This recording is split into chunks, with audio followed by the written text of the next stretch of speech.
Զրուցում ենք իրանագետ Վարդան Ոսկանյանի հետ։ Պարոն Ոսկանյան, վերջերս Խամենեի խորհրդականը մի հայտարարություն է տարածել, մասնավորապես նշել է, ինչպես խոստովանել էր ԱՄՆ նախագահ Ջո Բայդենը, ամեն ինչ պատրաստ է այս միջանցքի գործարկման համար, խոսքը Զանգեզուրի միջանցքի մասին է, սակայն Իրանը թույլ չտվեց, որ այն կյանքի կոչվի։ Այս հայտարարությունը ցույց է տալիս, որ Իսլամական Հանրապետությունը նույնիսկ առանց Ռուսաստանի աջակցության կարողացել է պահպանել Կովկասի անվտանգությունը իմաստուն քաղաքականության միջոցով եւ կանխել է ՆԱՏՕ-ի ազդեցությունը տարածաշրջանում։ Իրանի խելացի ներկայությունը Հարավային Կովկասում ոչ միայն պաշտպանում է ազգային շահերը, այլև հանդես է գալիս որպես ուժեղ արգելք տարածաշրջանում արտաքին ազդեցության դեմ։ Եվ Պաշտոնյայի խոսքով Զանգեզուրի նախագծի հետ կապված թշնամիների վերջնական նպատակը մեկուսացնել Իրանը հարավից, շրջապատել Ռուսաստանը, սակայն այս նախագիծը ձախողվեց։ Ինչ է ստացվում, որ Զանգեզուրի միջանցքը Հայաստանը մասնատելն էր եւ Իրանը դա կասեցրեց։ Իսկապես դա այդպես է, ձեր գնահատմամբ այդպես է թե ոչ։ Իրականում այսպես կոչված այդ ճակերտավոր Զանգեզուրյան միջանցքը իրանական կողմը դիտարկում է որպես ՆԱՏՕ-ական ծրագրի մի մաս եւ շատ դեպքերում իրանցի վերլուծաբանները այն կոչում են ՆԱՏՕ-ի թուրանական միջանցք եւ բնական է, որ այդ ճակերտավոր միջանցքի հիմնական նպատակը տարբեր խաղացողների համար տարբեր է։ Բնականաբար Թուրքիան եւ Ադրբեջանը այդ միջոցով փորձում են ուղղակի ցամաքային կապ հաստատել միմյանց հետ եւ թուրքական կողմի համար նաեւ ապահովել անխոչնդոտ ելքը դեպի կենտրոնական Ասիայի թուրքալեզու հանրապետություններ, ինչը բխում է Էրդողանական վարչախմբի ներկայիս շահերից, այսպես կոչված պանթուրանականության իրենց դարավոր երազանքը իրականացնելու առումով։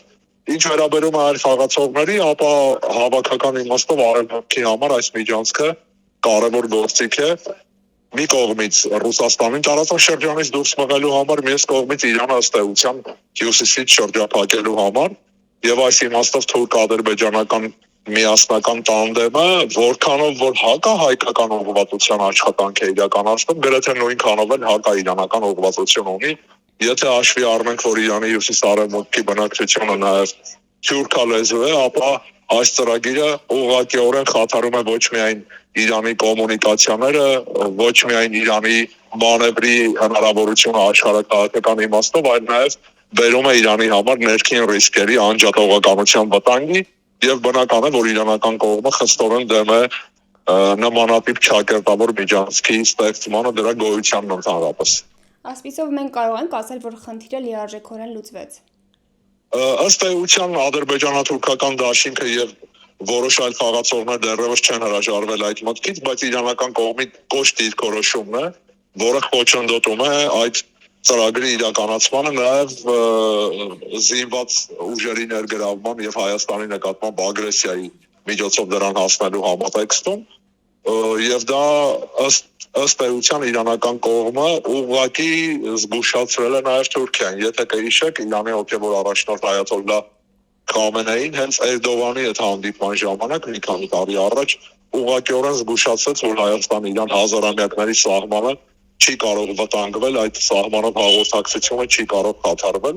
Ոստի իրանական կողմը այս հարցում ուղղակի ճնշում է բանեցնում ոչ միայն Ադրբեջանի, այլ նաեւ Թուրքիայի վրա եւ պատահական չէ, որ անձամբ Էրդողանն էլ խոստովանել է, որ այդ միջանցքի չկայացումը պայմանավորված է այն հանգամանքով, որ իրանական կողմի հետ համաձայնություն ձեռք բերել չի հաջողվել։ Մեր երկրի իշխանությունները կարծես թե հակված են այդ միջանցքը բացելուն, այսպիսով ինչ կլինի դրանից հետո։ Իրականում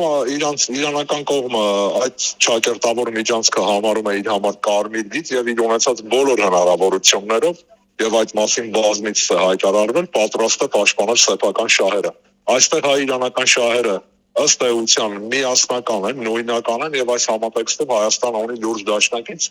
ինչից պետք է օգտվի սեփական անվտանգությունը ապահովելու եւ ըստ էության Հայաստանի ինքնիշխան տարածքի մի հատվածի նկատմամբ թշնամական նկարտումները զսպելու համար։